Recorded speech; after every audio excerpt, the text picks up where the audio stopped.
Bienvenue à Bibliothèque Médicis. J'aime admirer, disait Albert Camus, j'ai envie de dire moi aussi.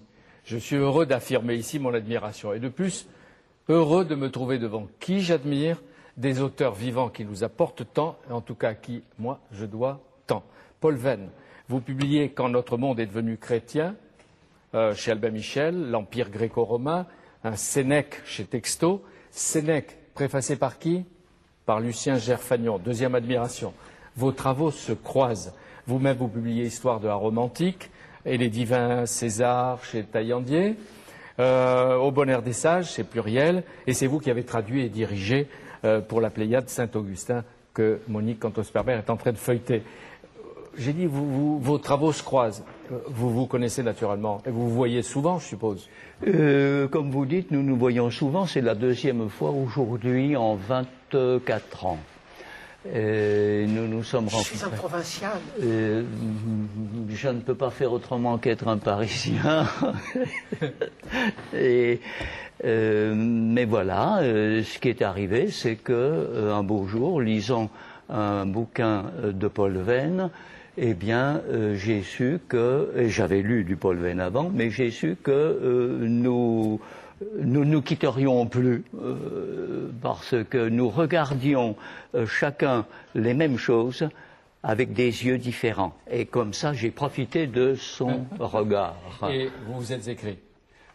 Sans beaucoup hésiter, pendant quelque chose comme 24 ans, une correspondance à laquelle d'ailleurs je tiens beaucoup. Moi, je suis heureux et en plus, nous nous sommes quelquefois bien amusés. Cette rencontre, parce que vous avez un sens de l'humour exceptionnel et que l'on va entendre tout au long. Il a un sens de l'humour. Vous aussi, vous le verrez. Voilà. Tous les philosophes ou les historiens dont vous parlez nous parlent aussi de nous. Monsieur Gerfagnon, par exemple, une phrase de Saint-Augustin, « Que de plaies, disait Saint-Augustin, inflige chaque jour l'opinion publique à l'esprit ».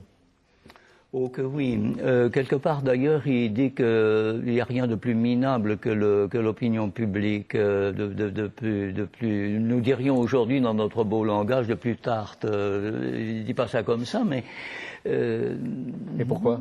Tout simplement parce que c'est tout le monde, c'est tout le monde qui s'entre-répète. Qui dit la même chose, et alors on s'empresse, la conscience unique que nous sommes, que chacun de nous est, s'empresse de plonger là-dedans et de se mêler, voilà, de se mêler à tout cela. Alors, Monique Cantos-Perber est heureuse, comme moi, de vous accueillir et de vous accueillir ensemble, et d'écouter Marie-Françoise Ballet, Basselès. Alors, il faut que je dise Basselès. B-A-S-L-E-Z, Basselès. Vous publiez chez Fayard, et ça tombe bien, les persécutions dans l'Antiquité.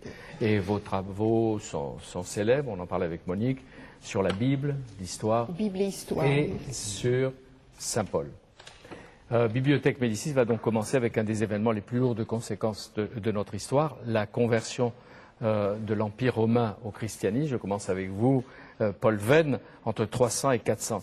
Ça commence en 312, c'est l'empereur Constantin qui devient chrétien, et sa conversion va christianiser des dizaines et des dizaines de millions d'hommes dans le monde. L'événement de la conversion, c'est en 312. Comment ça commence? On dit que ça commence par un songe, un rêve de Constantin. Oui, il est courant de voir en rêve ce qu'on va faire le lendemain matin en se réveillant. Ça m'est arrivé. J'ai divorcé à la suite d'un rêve. Surtout après l'événement. Et ce rêve n'avait rien de miraculeux. Non, c'est une chose extrêmement banale. Constantin s'est converti cette nuit-là, à la suite d'un processus, ou bien plus vraisemblablement l'était déjà, et il a décidé qu'il allait décréter que le christianisme, cette religion de 5% de sa population, serait la religion de l'empereur. Il ne l'impose à personne. On va voir si c'est par de l'Empire. calcul politique ou avec une sincérité. Mais le rêve, c'est avant la bataille d'un pont, du pont Milvius, où il voit apparaître le Christ. Signe du Christ. Un signe qu'il a inventé. Oui. Qui était susceptible de beaucoup d'interprétations, sans doute. Oui. Le chrisme, tu vaincras sous ce signe. Ça, c'est les historiens de l'Église qui l'ont rappelé. C'est pas vrai? Il a vu un signe. Tout signe est interprétable de multiples façons. Et vous dites que c'est pas aussi simple, parce que c'était pas la première vision de Constantin. Oui, je suis tout à fait de l'avis de Paul Venn, mais je me demande s'il n'était pas déjà converti avant. Mais une chose qui m'ennuie un peu, c'est que dans un temple gaulois, il avait vu Apollon, le dieu Apollon, qui lui promettait monts et merveilles, il lui collait une couronne, si bien que j'ai dû dire quelque part que c'était très vilain, qu'un dieu peut en cacher un autre, et c'est... Non, mais pour vous, si on vous pose simplement la question, est-ce qu'il est devenu chrétien par foi, par accident, ou par calcul? Parfois. Porté Parfois. par un courant de foi. Oh, parfois, certainement. Oui. Mais la question est de savoir ce qu'il en était pour lui et ce qu'il en était pour ceux qui observaient cette conversion. Ça pouvait être vu comme un caprice personnel de l'empereur. Oui, parce que beaucoup de conversions impériales. Voilà, tout à fait. Ou comme un dieu impersonnel qui pouvait aussi bien Donc, ressembler aux autres. Paul Venn, ça arrange quand même sa politique, ça la sert. Peut-être. C'est pas évident. Ah. Se mettre de la religion de 5% de sa population, ce serait l'équivalent aujourd'hui pour un de nos candidats en tête de déclarer qu'il est fou de Besancenot. Oui. Tout est question de savoir où sont les 5%, qualitativement parlant. On peut agir politiquement en noyautant. Et vous pensez qu'il n'était que 5%, oui. 10 en Cappadoce. Oui, parce que... Comme votre Cappadoce. Dans ma Cappadoce, 10, 15 en Orient hellénisé, peut-être. Vous le décrivez physiquement, vous dites ce corps râblé, massif, c'est Lucien Gerfagnon, ce corps râblé massif, ces traits taillés à courte de serpe font plutôt penser à un adjudant-chef, Oui, monté dans la transcendance. Oui, quelque chose de ce genre. Il suffit d'aller voir la tête qu'il a au palais des conservateurs à Rome. Cette tête qui a, je crois, dans les 2 mètres et des poussières, 2 mètres 10, je crois, et un pied comme la taille correspondante. Et on pense à Jésus disant, si vous ne devenez semblable à de petits enfants, vous n'entrerez pas dans le royaume. Lui, il avait vraiment conscience d'être Constantin. Mais quand il entre au concile de Nicée, on le prend pour un ange, une apparition divine. Ah oui, c'est l'angelos, oui. Pour préor, rayonnant. Il va devenir un chef chrétien, vous dites même, l'un de vous dit, président de son église, mais pourquoi il choisit le christianisme? Qui vient juste d'être persécuté, d'ailleurs, qui est en pleine persécution. Mais vous insistez beaucoup sur ce rôle providentiel qu'il pensait jouer. Il se présente comme le sauveur de l'humanité. Vous citez cette lettre de 314 à ses évêques. La sainte piété éternelle et inconcevable de notre Dieu se refuse absolument à souffrir que la condition humaine continue plus longtemps à errer dans les ténèbres. Il est celui qui va porter la lumière. Il le sent comme cela. Lénine et Trotsky étaient sincèrement marxistes, sincèrement persuadés qu'ils allaient faire le bonheur de l'humanité et qu'ils seraient faits par eux. Sincèrement rayonnant. Sincèrement rayonnant et remettant l'humanité sur des rails. Mais au milieu C'est un rôle à jouer qui est admirable. Mais au milieu de tant de dieux païens, qu'est-ce que représentait le christianisme à l'époque? Pour moi, qui suis un croyant, une religion supérieure, tellement supérieure qu'elle ne pouvait être que celle d'une élite et qu'elle n'a pu se répandre et devenir la religion coutumière de toute une population qu'en se paganisant un peu, en devenant populaire.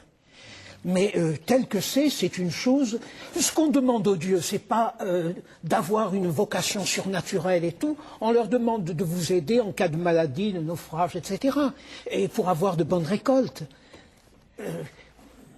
Un Dieu aussi exigeant qui vous promet un salut métaphysique, ce sont des idées qui passent très au-dessus de la plupart des gens. Au lieu de péricliter, le christianisme va s'imposer.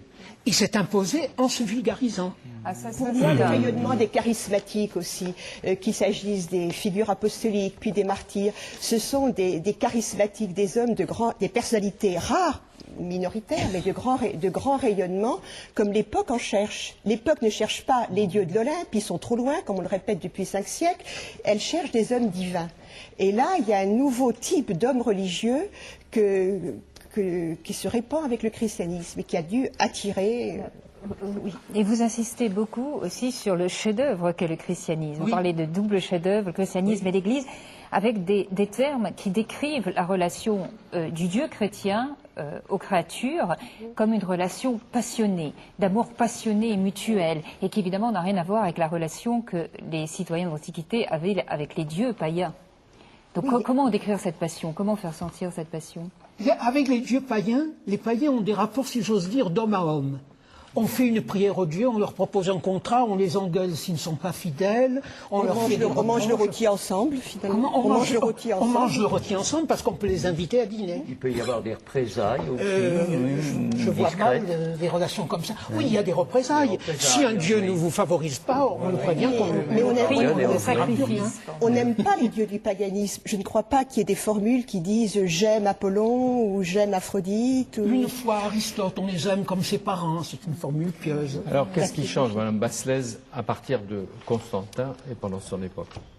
Moi, je me suis surtout intéressée à ce qui avait lieu avant, c'est-à-dire les persécutions, on peut les lire négativement, on peut aussi les lire positivement, c'est-à-dire se demander comment Constantin répond quand même aux besoins d'un milieu, c'est-à-dire comment le christianisme, sans chapelle, sans images, avec des livres qui circulent, on ne sait pas trop comment, acquiert une visibilité suffisante pour que Constantin pense s'appuyer sur lui.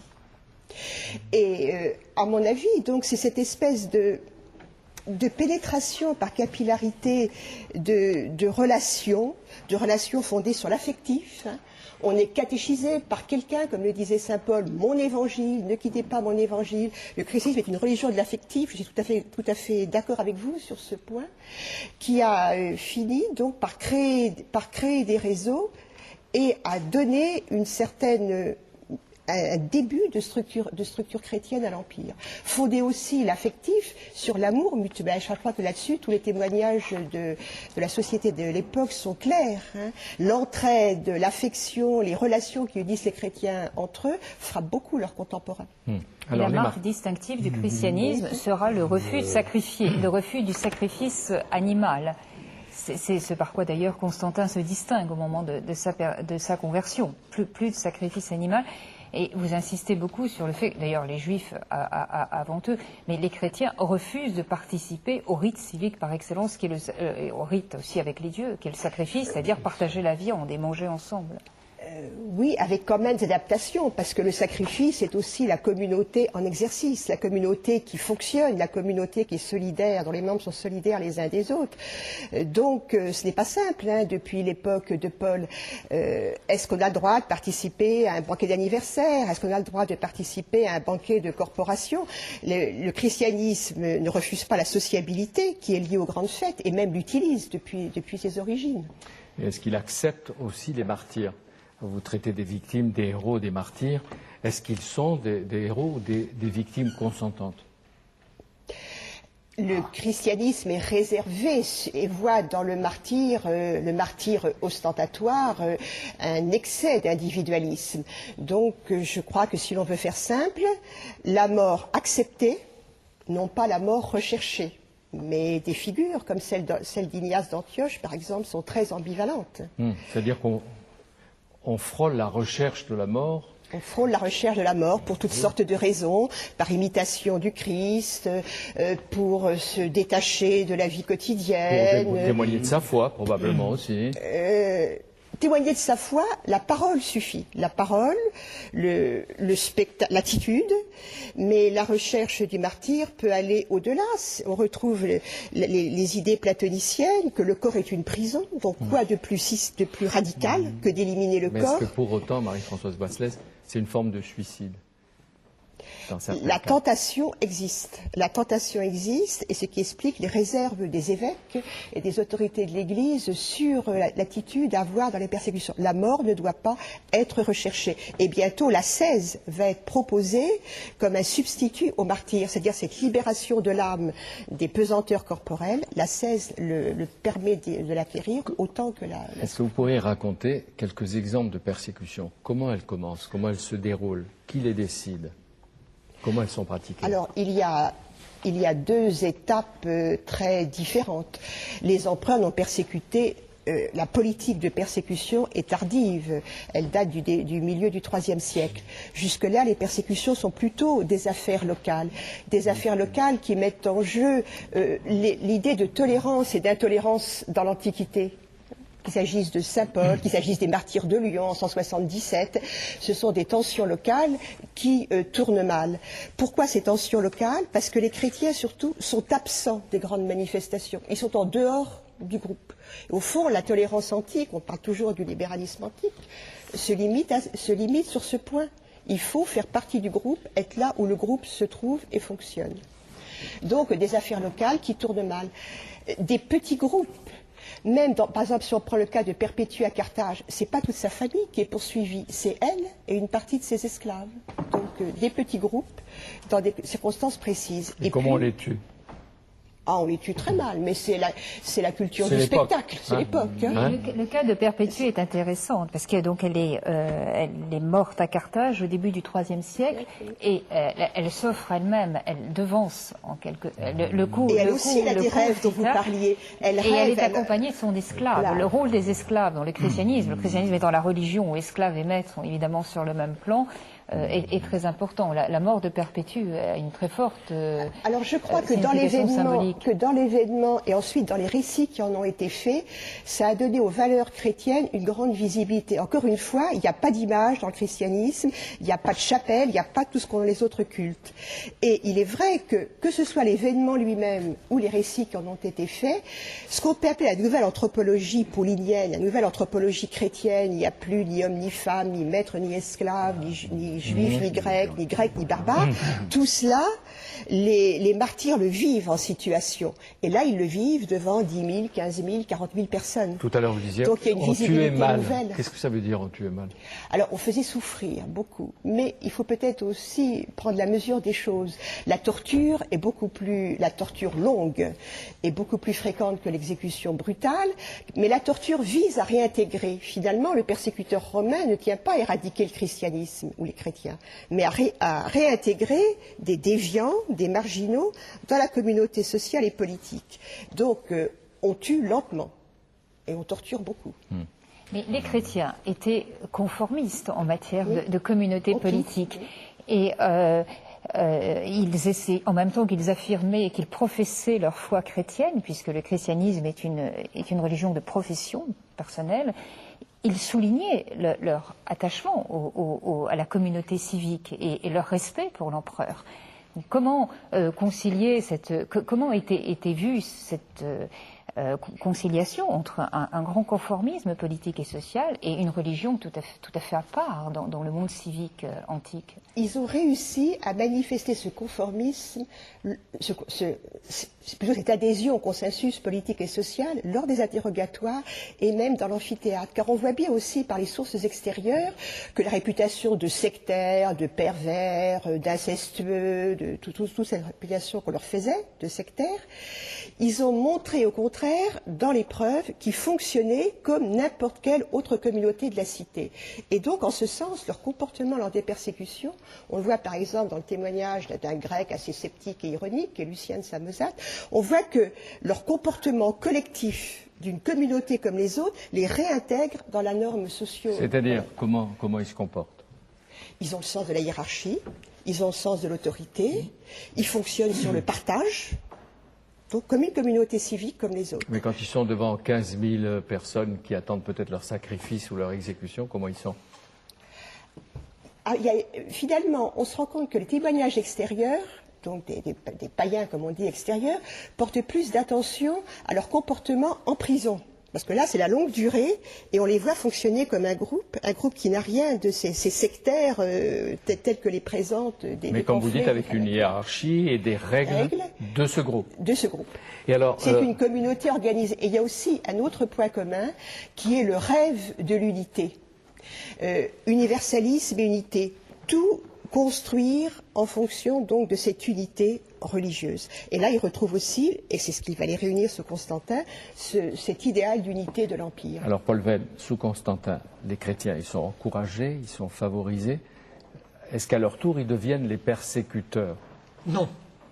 En tout cas, pas Constantin. Si, ils persécutent leurs propres hérétiques, ils se persécutent entre eux. C'est le rêve, c'est le même idéal d'unité. On va le laisser parler. Alors allez-y. Constantin, c'est quelqu'un de métier comme Néron. Il a un royal caprice, il se fait chrétien.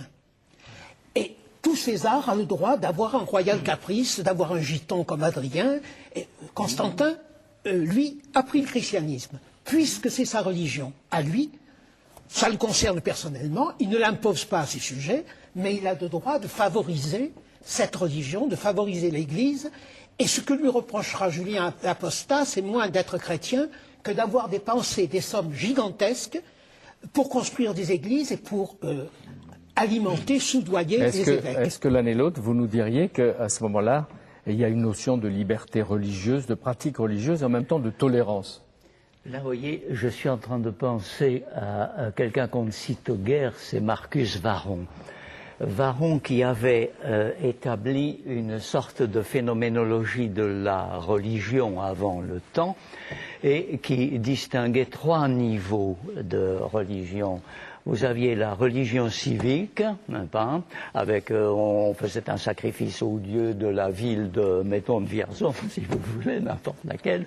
Bon, vous aviez au-dessus de cela, vous aviez la religion purement mythique, si vous voulez, et puis vous aviez tout à fait en haut la religion des philosophes, ceux qui pouvaient parler de natura deorum, de la nature des dieux, etc. Il y avait donc trois niveaux. Si c'était pas gênant de se promener dans les 2 niveaux du haut, là on pouvait dire un petit peu, mais quand il s'agissait de la religion civique, là les gens ne rigolaient pas. C'était très exactement comme si on se dispensait de se lever quand on joue la Marseillaise, comme si etc. Vous voyez, si on ne sacrifiait pas au dieu Tartampionos de cette cité-là, on était considéré comme ah non, ça va pas. Mais rejeté ou exécuté, torturé, exécuté. Jusque-là. Il pouvait y avoir les deux. Ça dépendait de questions de chance, ça dépendait. Et ce que ne comprendra jamais Marc Aurèle, par exemple, qui dit que les chrétiens meurent par entêtement. Quand il parle de mourir, en ce qui le concerne lui, mourir dignement, etc., mais pas comme les chrétiens par entêtement. Il n'a pas compris du tout de quoi il s'agissait. Pourquoi Rome était ville ouverte au point de vue divinité. Il y avait des dieux autant qu'on en voulait. Tous les dieux se valent, c'est ce que disent les gouverneurs. Tous les dieux se valaient, etc. Et puis, mais pourquoi est-ce que les chrétiens ne veulent pas, veulent qu'il y en ait qu'un? Et pourquoi Constantin n'a accepté d'être baptisé qu'à la fin de sa mort, à la fin de sa vie, au moment de sa mort? C'est courant à cette époque, mais la grande raison, me semble-t-il, est la suivante. La charité chrétienne à cette époque est une sorte de doctrine de la non-violence. Les militaires ne doivent pas tirer l'épée. Il ne faut pas être juge parce qu'un juge est amené à condamner à mort. Or, Constantin est empereur, donc il fait la guerre, donc il lui arrive de condamner à mort personnellement. Si elle n'est pas chrétien, il n'est pas complètement engagé, il n'a pas pris sa carte au parti. Il peut encore faire des choses à côté. Mais à partir du moment où il est chrétien, où il est baptisé, il est sous le pouvoir de l'évêque, et si jamais il s'avise, comme l'a fait un de ses lointains successeurs, de faire massacrer des gens, les évêques vont immédiatement lui demander de s'humilier, de faire pénitence. Oui. Et pour quelle raison, sous l'Empire romain, ce qu'on appellerait aujourd'hui les intellectuels, les philosophes, les rhétoriciens, les avocats, ont beaucoup souffert, ont été souvent persécutés pour leurs idées, soit exécutés, soit envoyés en exil? Il y a toute une liste. Oui. Ça commence chez les Grecs, si je puis dire. Mais alors, parlons quand même un peu. Non, pourquoi, si on peut avoir la réponse? Pourquoi les intellectuels? La dignité d'un intellectuel est de dire ce qu'il pense vrai. Ça s'appelle le franc-parler. C'est même la conception antique de la liberté. La paritia, la liberté, le franc-parler. Le droit de tout dire. Le droit de tout dire, ce qu'on estime vrai, et de le dire face aux puissants. Et alors, le philosophe est l'homme qui dit vrai face aux puissants. Et qui éventuellement montre la déraison du puissant. Montre la déraison du puissant et risque sa vie en le faisant. C'est une question de point d'honneur. Ouais. C'est pour ça qu'il y en a beaucoup qui sont sortis de la communauté, exilés. Oui. Parce qu'ils le disent. Parce qu'ils le disent. Ou retournent leur veste, car la chose arrive. Mais à ce sujet, il faudrait dire peut-être quelques mots des philosophes païens en face de Constantin, de ceux qui refusaient le christianisme, car il y avait une intelligence, enfin des intellectuels païens qui étaient attachés à l'idée d'une religion totalement associée au politique, qui était le sens même du polythéisme antique, et aussi à l'idée d'un Dieu impersonnel. La plupart des philosophes païens ne croyaient qu'à demi au polythéisme ordinaire. Ils étaient attachés à l'idée d'un Dieu, principe d'unité, principe métaphysique, Dieu impersonnel, qui était d'un très grand raffinement intellectuel.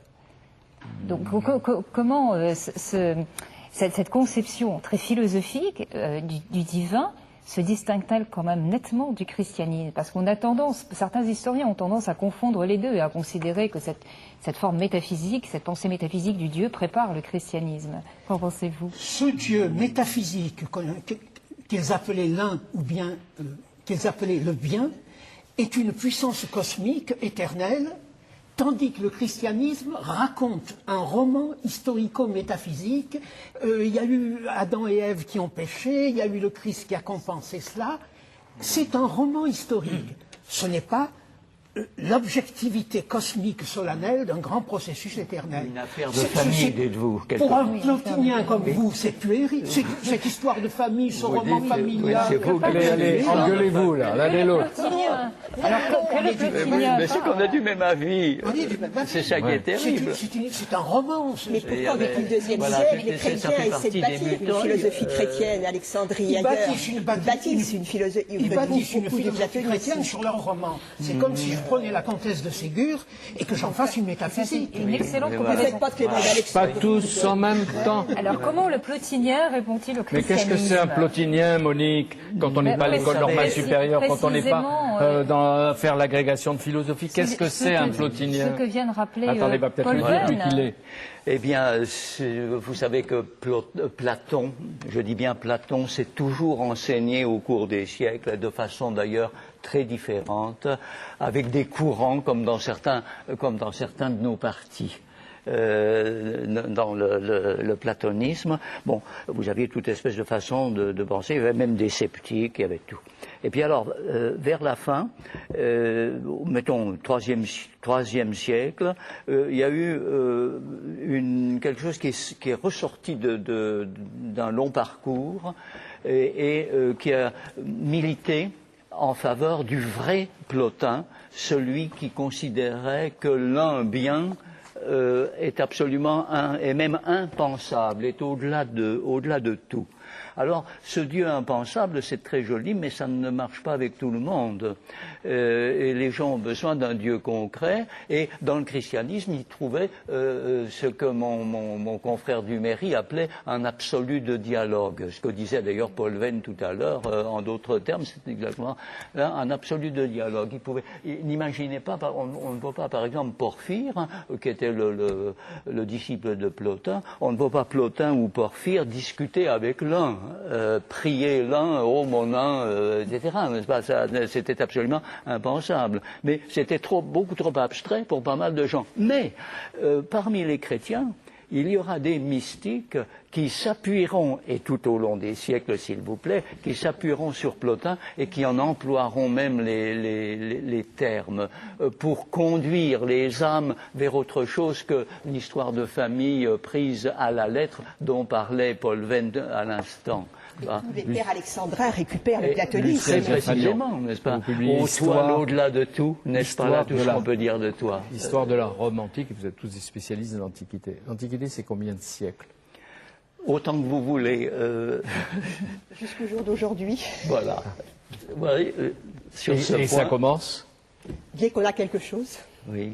Ah ouais. Et qu'on essaie de comprendre quelque chose. Là, vous avez parlé du 3e, 4e siècle avec le début du christianisme et la conversion de Constantin. On va faire un pas en arrière dans le temps. On va parler du 1er siècle pour essayer de voir quelques personnages. Le 1er siècle, vous dites, c'est la même génération. Sénèque, né à Cordoue, en Andalousie, Jésus à Bethléem et Saint Paul à Tarse. Bon, et il y avait avant Socrate, avant. Est-ce que c'est déjà un martyr et un persécuté? C'est un persécuté. C'est un martyr au sens grec du terme, puisqu'il a porté témoignage devant le tribunal. Témoin.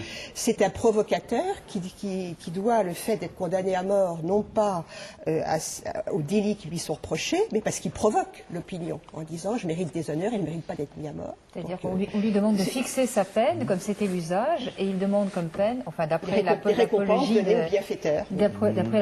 de Socrate écrite par Platon, mais ils au fond va dans le même sens, d'être nourri au prytané, honneur qui était réservé aux bienfaiteurs de la cité. Donc c'est un provocateur. Oui. C'est vous qui dites dans Au bonheur des sages qu'il y a toujours un philosophe pour soutenir une idée absurde, en citant Cicéron. Ah, bien sûr, oui. Et vous ajoutez Sénèque, la boutade. Il est plus facile d'accorder 2 horloges que 2 philosophes. Il y a toute une partie sur l'humour, dans vos livres et dans vos livres. Des horloges à eau. Oui. C'est déjà une horloge, comme voilà, ça c'est pas toujours facile, mais une horloge avec de l'eau dedans, là c'est encore moins commode. Oui. Mais ne trouve-t-on pas chez Socrate aussi un très grand conformisme? Car après tout, il est philosophe face à la cité et face aux juges qui représentent toute la cité, mais il défend aussi les valeurs de la cité. Ce n'est pas un dissident, Socrate. Il respecte les lois. Dans le Criton, il fait parler les lois qui lui disent « tu ne peux pas t'enfuir de ta prison, tu as été éduqué par la cité ». Imaginez un résistant condamné à mort par Pétain qui, par obéissance à l'État, se laisse réfugier. C'est un sot, ce type. Oui, voilà. C'est le point de vue des apologistes. C'est vous dites pas un conformiste. un audacieux, courageux, non. Mais si, mais le courage qui consiste à se laisser mettre à mort injustement par un régime illégal... mais qu'il dénonce en même temps. Pour Socrate, le régime est légal. Non, même pas. Pour Socrate, le régime il appartient à la C'est cité. une assemblée de La cité crétins, comment? mais elle est légale. C'est une assemblée de crétins, mais elle est légale. Voilà. Pour Socrate, elle est légale. Elle est légale. Elle est légale. C'est la cité, c'est le patriotisme, tous azimuts. Mais il aurait pu fuir, tout le monde le sait. Tout le Mais monde oui, préparait sa on lui fuite. avait préparé son évasion, ça arrangeait tout le monde. Il y avait une Oh, il est navette, resté pour les embêter. Il y avait une navette, il pouvait passer de l'autre côté. mais il l'a pas fait. Il le dit lui-même, il y a longtemps que je serai à... voilà.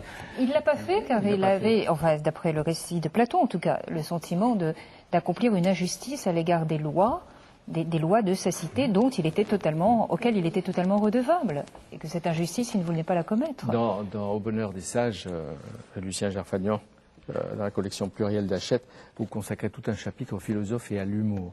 On va prendre deux, trois exemples, si vous voulez. Vous rappelez que Platon, mais je ne l'ai pas lu assez pour l'avoir remarqué, mais Monique me l'a dit, vous me l'avez dit quelques fois, il met en scène un nombre incalculable d'imbéciles. Oui, les élitiailles, comme il dit, n'est-ce pas? Et alors, je m'étais amusé. Ça avait d'ailleurs secoué la cervelle dans la tête d'un de mes anciens maîtres quand il avait trouvé dans la revue de métaphysique et de morale un article sur Platon. C'était quand Guillaume, le maître en question, sur Platon et les élitiailles, c'est-à-dire les imbéciles. Il y aurait même un autre mot plus court qui me viendrait à l'esprit, mais vous ne pouvez pas le dire dans cette bibliothèque. Dans cette bibliothèque, ça ferait désordre, comme on disait tout à l'heure. Mais Platon et Socrate y allaient. Il ne se gênait pas du tout pour mettre en lumière, et j'en connais un qui sait faire ça très bien, qui met en lumière... L'imbécilité a toute une galerie de portraits, on croirait la Bruyère ou Saint-Simon. Oui. Mais il faut dire que c'est très difficile de résister au questionnement infini de Socrate, non? Oui, surtout qu'il est en train de se ficher complètement de la tête du type pour le déstabiliser. Il lui secoue la cervelle dans la tête, comme on dit dans le Midi. Oui. Et puisque vous êtes là sur cette chose, à la fin, j'en dis autant des œuvres, dans les œuvres de Saint-Augustin, n'est-ce pas? Oui, la sottise. Augustin a tout un nombre, il y a un nombre d'occurrences, un calcul, c'est une chose d'énorme. J'avais trouvé au moins 54 occurrences, simplement dans nos Pléiades, où il est question de la sottise, disons. C'est la dialectique de l'interrogatoire en situation de persécution. De l'interrogatoire ou du questionnement, ne me faites pas peur. Alors, du point de vue de celui qui est interrogé... pour la persécution, c'est autre chose. De faire ressortir la bêtise, de celui qui l'interroge. Oui. Et alors, vous évoquez aussi la longévité des philosophes. Ça m'avait frappé. Vous dites l'espérance de vie à l'époque tournait autour de 35 ans. Oui, Sénèque disait que bien peu atteignaient 50, 60. Et alors, Marc Aurèle, dont vous parliez tout à l'heure, est mort à 60 ans. Et Lucien Gerfagnon cite toute une liste de philosophes. On voit que la philosophie conserve. Hein. Justement, oui. J'avais suggéré cette histoire-là à Pierre-Maxime Schull, qui nous observe des cieux. Et je dis, mais c'est quand même rigolo. Oh, il me dit, oui, mais ça c'est, tiens, ça, vous avez une idée là. Et c'était un genre littéraire. C'était une manière de dire que, de même que les gens qui font le mal meurent d'une façon abominable, eh bien, les philosophes, eux, sont des gens pas comme tout le monde. C'était la manière de dire que c'était des gens pas comme tout le monde. Et d'ailleurs, non seulement ils mouraient vieux, mais ils avaient souvent des morts antithétiques.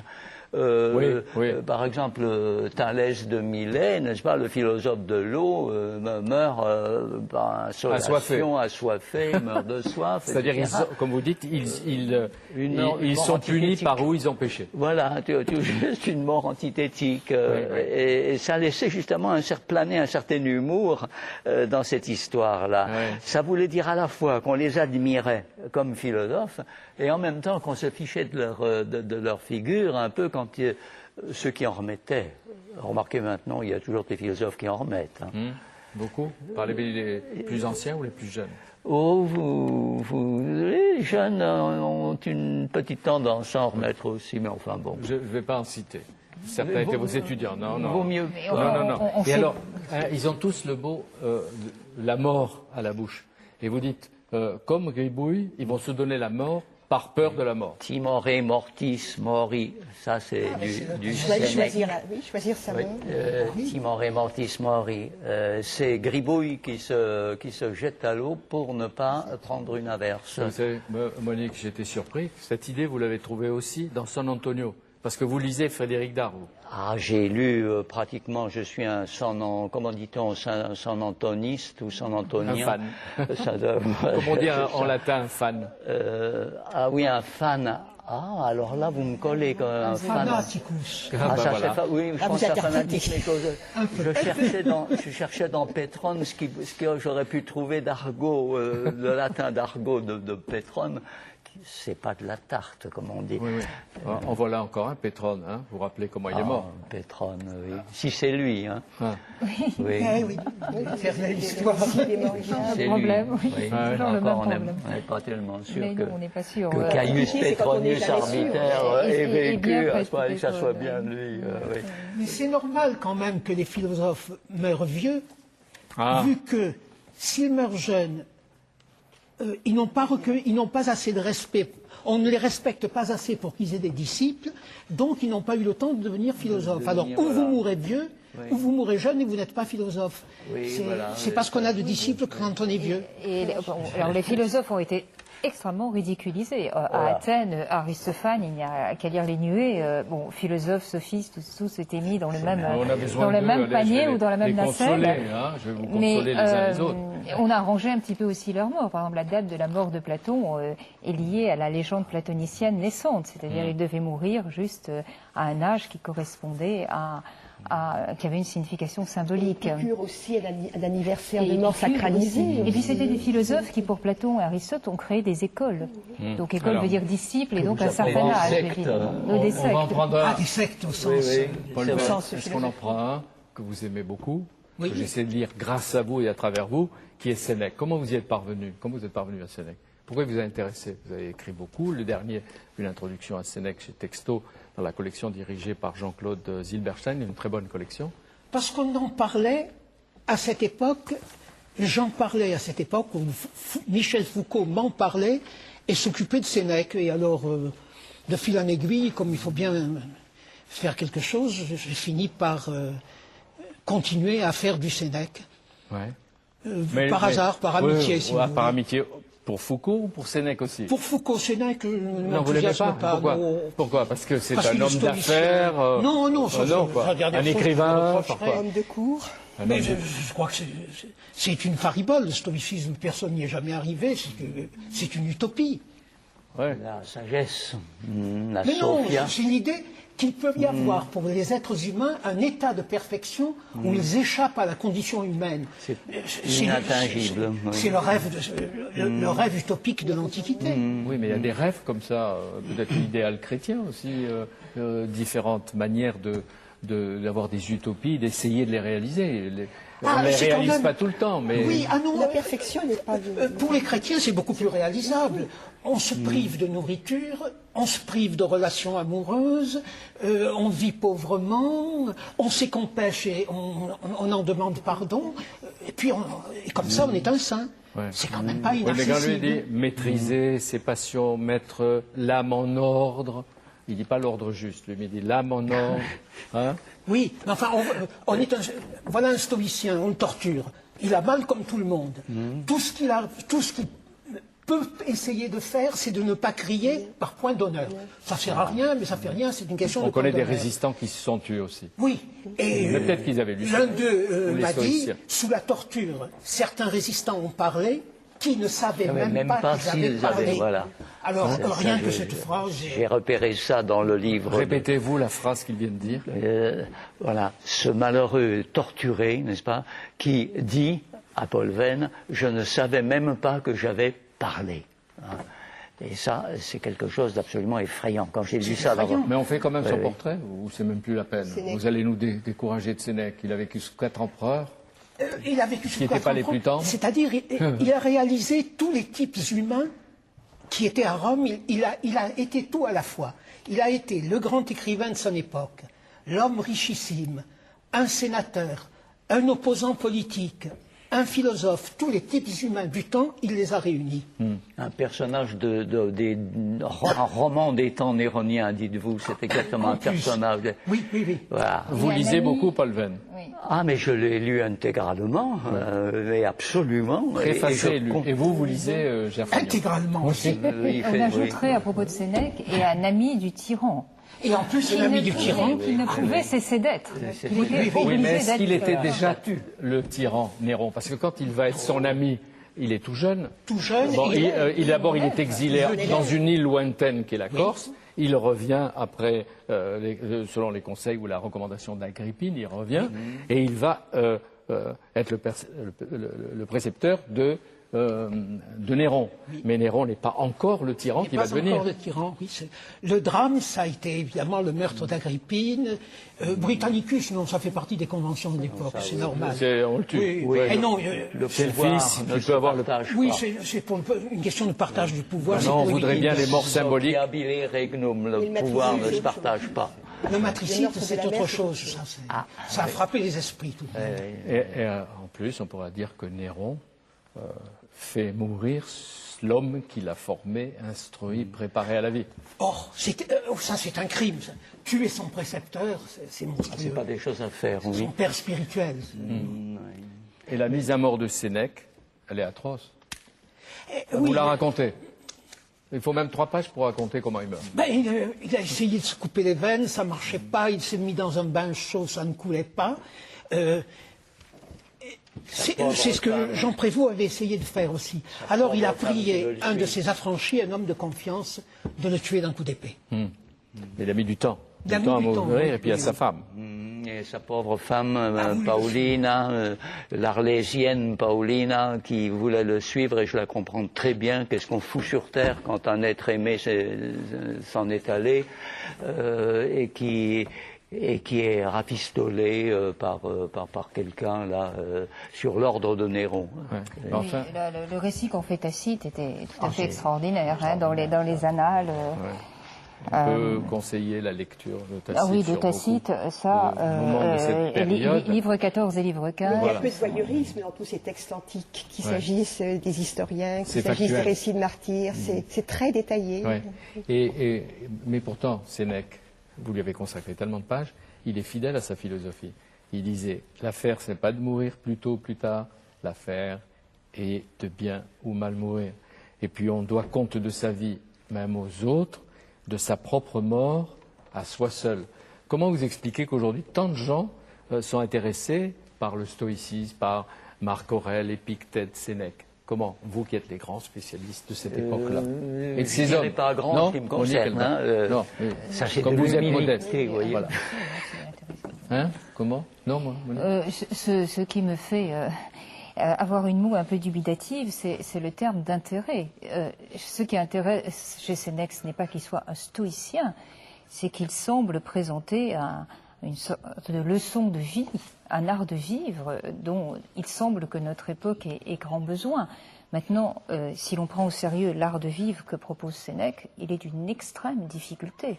Il s'agit de construire quand même la citadelle intérieure, c'est-à-dire la distanciation à l'égard de toutes les représentations, le refus de se laisser affecter, le travail mental très exigeant, l'exercice spirituel, pour reprendre la très belle expression de Pierre Hadot, qui oblige à mettre à distance et tout événement et à considérer que nous ne pouvons agir que sur ce qui nous appartient, c'est-à-dire notre vertu et la qualité de notre âme. Donc ce sont des recommandations pour aujourd'hui aussi. Oui, mais en même temps qui sont tellement loin des consensus culturels et moraux de notre époque qu'on comprend mal comment ils pourraient encore être très populaires. Peut-être parce Et qu'on en avec a ça, besoin. Ajouter la joie de savoir qu'on est tel. Et ça, L'autotransfiguration, la jouissance de ça. voilà, l'autotransfiguration et la joie de s'en je voulais dire la fiction selon laquelle on arrive vraiment à posséder cet état où l'on est devenu un scaphandrier, complètement Isolé du monde. complètement isolé du monde. Mais c'est une Alors, on y conquête, arrive c'est un objectif. Pourquoi vous le démolissez comme ça? C'est un objectif. Quand il dit à chacun, on doit être son propre, ou soit ton propre libérateur. Il y en a tellement qui sont emprisonnés d'abord par le milieu, par eux-mêmes. C'est pas mal d'essayer de leur dire de sortir de la gangue. C'est-à-dire dire aux gens, essaie de devenir ton propre libérateur, essaie de devenir un scaphandrier, c'est très bien tant qu'on leur donne des conseils moraux. Mais essayer de construire, de dire que la vérité des choses est telle qu'on peut vraiment devenir ce scaphandrier, ça c'est une philosophie fausse. Entre donner des ordres qu'ils ne seront pas exécutés jusqu'au bout et prétendre que les choses sont ainsi, il y a un abîme. En fait, il y a deux figures, il y a le philosophe et le héros lui, c'est l'exemple qui est reconnu par les autres. C'est celui qui renvoie à la collectivité, finalement. il y a le fait aussi d'aimer se voir réussir de semblables choses. Vous avez une analogie, les analogies de Paul Venn sont absolument extraordinaires, on en parlait tout à l'heure. Constantin et Trotsky. Quand il dit le stoïcien, n'est-ce pas, alors il mange, il se contrôle mangeant, et de là il se fait une petite épopée en se regardant se contrôler. C'est ce qu'on fait quand on chasse le canard. Voilà. J'ai chassé le canard. Quand on chasse le canard, on chasse le canard. 2, on se contrôle le chassant. 3, on se fait l'épopée de la chasse au canard. Voilà. Vous pouvez aussi parler de conquêtes amoureuses. Allez, illustrez l'exemple. Allez-y. Non, c'est Non Allez. Vous avez parlé du divorce tout à l'heure. C'est l'amour Allez. conjugal. Hein? J'oubliais. Hein, Sénèque. Oui, on l'a accusé de s'intéresser aux grands garçons, mais c'est faux, à mon avis. C'est faux, oui. C'est faux. Ça, c'est Ah oui, j'aurais dû on parler a- aussi du livre de Paul Venn, Sexe et pouvoir à Rome, chez Talandier, avec une préface de qui? Oui, de quelqu'un que j'ai rencontré quelque part. Lucien Oui. Gerfagnon. Mais peut-on dire quelques mots de l'analyse remarquable que Paul Venn fait de l'impossibilité de se retirer. Lorsqu'on a été comme Néron, un ami comme Sénèque, pardon, un ami de Néron, il est impossible de renoncer, de demander à redevenir un homme privé, de renoncer aux faveurs. Et vous citez ce texte admirable de Tacite d'ailleurs, Néron disant à Sénèque, venu lui demander son congé en quelque sorte, « Si tu me rends ces richesses et si tu préfères à la retraite, à mon amitié, l'opinion en rendra responsable ma cupidité et ta peur de ma cruauté. » Donc il n'y a plus d'échappatoire, il n'y a plus Il n'y a pas de choix. Il n'y a plus de retraite. Mais pourtant, Sénèque va se retirer et Néron va lui envoyer l'officier. Mais Paul Venn montrait bien qu'à ce moment-là, il a la certitude d'être en sursis. Oui. Tous les relégués avaient ce sentiment d'ailleurs. Tous les exilés politiques l'avaient. Mais étant donné ce que vient de faire Néron et ce que fait Néron, il ne peut décemment pas continuer à faire ça. Je songe à des gens en 42 qui à un moment ont rompu avec le régime établi en France. Il y a des choses qui ne sont plus supportables. Voilà. Mais vous les critiquez comme ça, avec une certaine férocité et même une gourmandise. Qu'est-ce qui vous aide à tenir là, les uns et les autres? Est-ce qu'il y a des livres, est-ce qu'il y a des auteurs, vous qui avez fréquenté cette époque, il y a peut-être une époque plus récente, qu'est-ce qui vous aide? Plotin qui croit à l'absolu, oui, plutôt ces choses-là, c'est les grandes machines métaphysiques. Oui, le secours que nous disons aujourd'hui métaphysique, qui serait plutôt, je dirais plutôt transcendant, au-delà de, toujours l'au-delà de, une espérance, quelque chose. Peut-être cette grosse surprise que nous aurons peut-être Il suffit de ne pas croire à la différence entre la matière et l'esprit. quand nous passerons de l'autre côté. Oui. Il n'y a que Descartes pour y croire. Pour faire des choses pareilles, oui. Mais quand nous passerons de l'autre côté, c'est ce mot de Jean Kelevitch que je vous citais il n'y a pas tellement longtemps, là on a bavardé, Jean Kelevitch qui disait, n'est-ce pas, quand nous saurons, et il parlait comme ça, quand nous saurons, eh bien, nous nous demanderons, ce sera quelque chose de si simple que nous nous demanderons comment nous n'y avons pas pensé plus tôt. Et c'est ce qu'il traduit avec son humour extraordinaire. C'est la fin de son bouquin son gros bouquin sur la mort. Oui. Oui. Vous citez pas Saint-Augustin, vous lui avez consacré combien, 10 ans au moins pour le traduire et le présenter dans la Pléiade? Je suis monté 3 fois au Golgotha puisque j'ai dirigé 3 tomes de la Pléiade. J'ai même dit au directeur de la Pléiade qu'on s'entendait très bien. J'ai dit, vous ne me ferez pas monter une 4e fois au Golgotha. 3 fois, c'est bien. Traduisez les lettres. J'avais Les d'ailleurs lettres, un choix de sermon et le De Utilitate Credendi. Mais j'en ai parlé à la personne à laquelle je viens de faire allusion et j'aimerais que vous y consacriez votre temps, ça serait. Et puis je serais content. C'est bien parce cette que invitation comme ça en direct de Ron. Votre loisir, je serais tellement content. Vous lui passez pas le bébé, mais Saint-Augustin. Enfin, Saint-Augustin, je lui passe la croix. c'est l'œuvre d'une vie, Saint-Augustin. Il y en a 32 volumes. Et puis c'est quand même un des plus grands inventeurs d'idées que la Terre ait porté. Il pouvait pas avoir D'idées. Un inventeur d'idées qu'on appelle philosophe en notre terre. Paul aussi. Paul a inventé.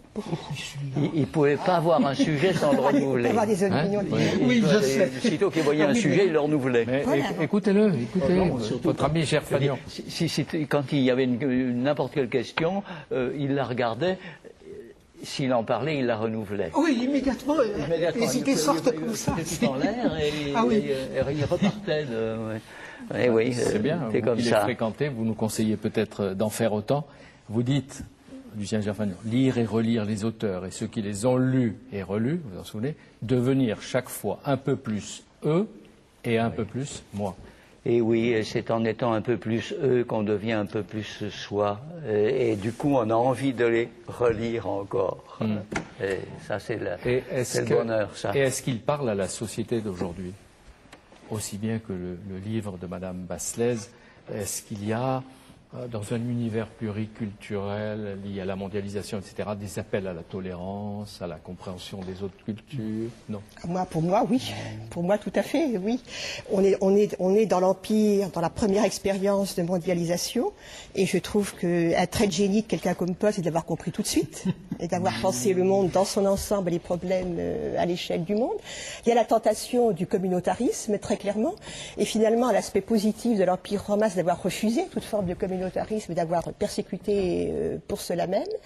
Et il y a aussi l'institution de rapport personnel. Et c'est vrai que moi, puisque vous nous demandez de témoigner de ce qui nous porte, moi, c'est derrière ces textes des débuts du christianisme qui paraissent toujours construits dans la perfection, une histoire lisse et triomphante, de trouver cette tension du vécu entre ce qu'ils sont, ce qu'ils vivent et ce qu'ils espèrent. Quand vous parliez de Paul et que vous regardiez Paul Venn, vous parliez d'un autre Paul. De Paul tel que je le rencontre, oui. Saint Paul est l'arrêt du christianisme. Paul Venn ça fait tout tenir et c'est immangeable. Paul Venn est un grand maître. Immangeable, vous lui dites ça à elle. Non, on le mange en quelques années. Il y a des choses qu'on ne digère pas, c'est vrai. Il y a toujours des choses Par exemple, sans qu'on les cite. Des phrases qu'on ne comprend pas.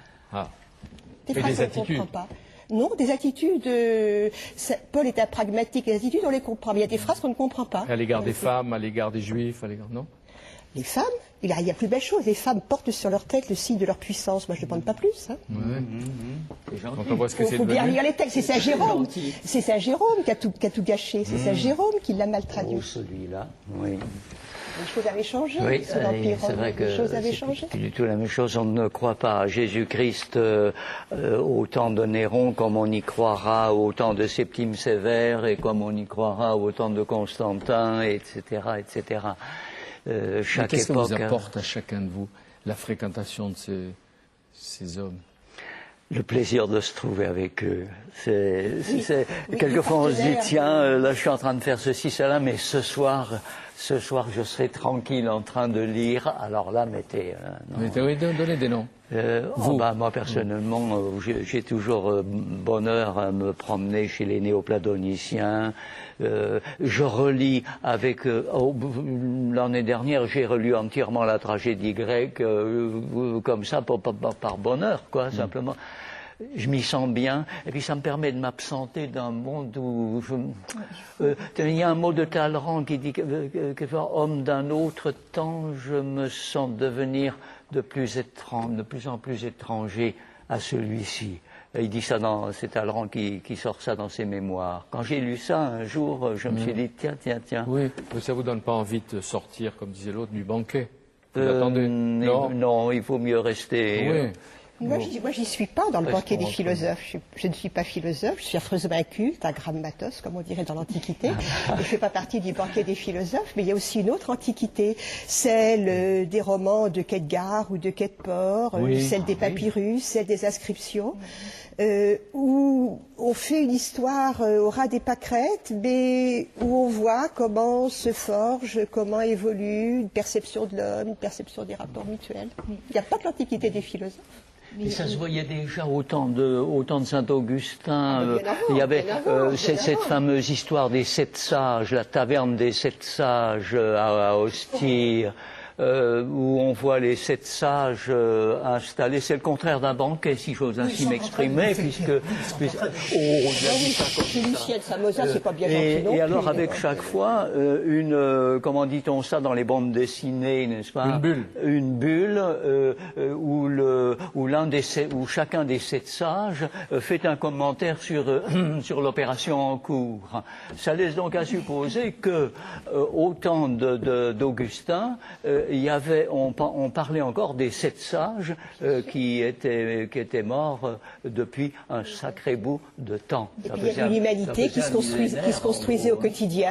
Est-ce qu'on peut dire un mot de fin pour Monique? Pour en revenir à l'Antiquité, il faut bien comprendre, pour en finir, la rudesse de ces textes, leur lucidité, leur crudité. Ce ne sont pas des textes compassés, ce sont des textes, qu'il s'agisse des philosophes, des historiens, des écrivains, qui vont au cœur de l'expérience humaine, dans ce qu'elle a de plus rude, de plus aride.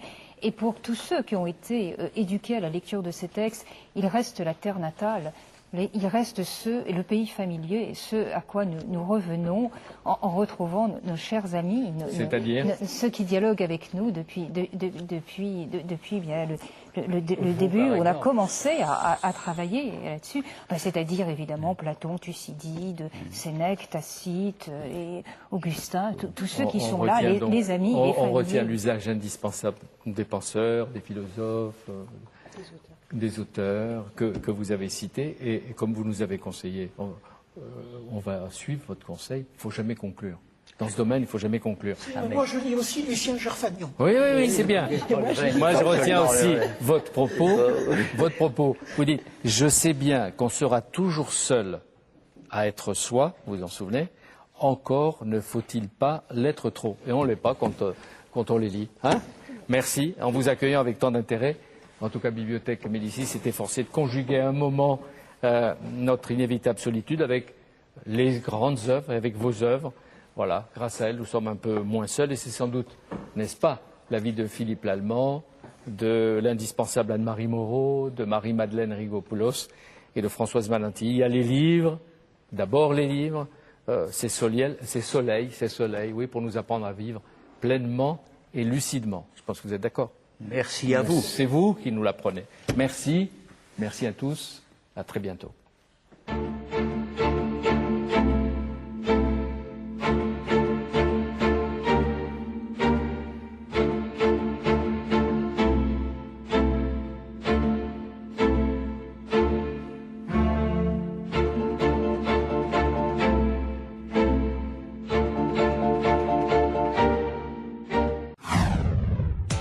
président vénézuélien Hugo Chavez à George Bush dans le collimateur. Les hommes ont peur de sortir du camp. C'est toute l'Amérique latine qui se réveille. Le monde bouge et c'est dans Parole du Monde. Extraits insolites des télévisions étrangères, reportages, débats, témoignages d'humanitaires, de grands reporters et de politiques. C'est ça la démocratie, vous discutez beaucoup. Mais aussi entretiens exceptionnels avec des acteurs culturels venus du monde entier. Mahatma Gandhi, c'est vraiment notre idole. L'histoire est-elle en train de changer, Jeannette Adel? On n'est pas évidemment dans le secret des dieux, mais... Parole du Monde, c'est le rendez-vous de l'actualité internationale sur Public Sénat. Parce qu'il y a le mythe cubain encore. Les gens sont de plus en plus pauvres et de plus en plus malades. Parole du Monde pour comprendre la planète en mouvement, un jeudi par mois, en partenariat avec France Info.